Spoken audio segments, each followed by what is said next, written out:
Bonjour à tous, c'est le docteur Walid Mekedem. Aujourd'hui, on va parler une fois de plus de la grippe pour parler des potentiels traitements que l'on peut utiliser. Mais avant d'aller plus loin, je tiens à dire que je fais cette vidéo aussi parce que là, j'ai un peu de temps. Pourquoi? Parce qu'il y a 3 personnes qui ne sont pas venues, 3 personnes d'affilée qui ne sont pas venues sans prévenir. On appelle ça des lapins. Et franchement, dites-moi un petit peu ce que vous en pensez, mais c'est quand même très problématique de prendre des rendez-vous, de ne pas venir comme ça, surtout en période épidémique où beaucoup de personnes ont besoin justement de rendez-vous médicaux. Je vous laisse dire en commentaire un petit peu ce que vous pensez de tout ça. Enfin bref, on entre dans le vif du sujet.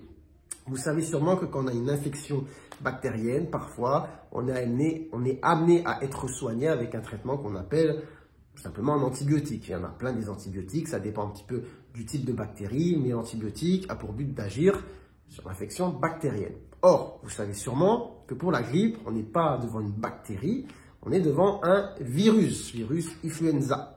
Donc, il y a différentes souches de grippe, mais ça reste du virus. Existe-t-il du coup un traitement qui n'est pas de la famille des antibiotiques, mais d'une autre famille pour traiter les infections virales, en particulier celle de la grippe? Alors, oui, il y a un traitement, peut-être que vous ne le connaissez pas, il s'appelle l'oseltamivir.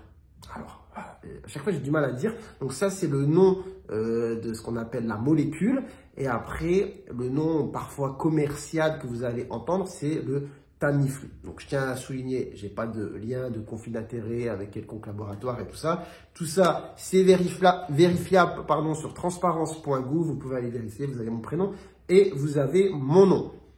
Enfin bref, donc comment agit ce médicament? Et pour ça, il faut essayer de comprendre un petit peu comment agit le virus de la grippe. Un virus, c'est un peu comme un parasite. Et d'ailleurs, le fonctionnement viral le plus connu, c'est un peu avec le VIH, souvent on l'illustre.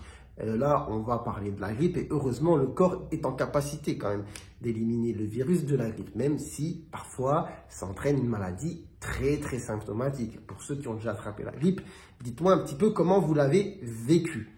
Enfin bref, quand vous ingérez, le virus de la grippe entre en vous, d'accord, ce qu'il va faire, c'est qu'il va aller dans certaines cellules pour se reproduire et ensuite, pouf, éclore, sortir de la cellule et envoyer encore plein de petits virus dans le corps afin de vous infecter encore plus.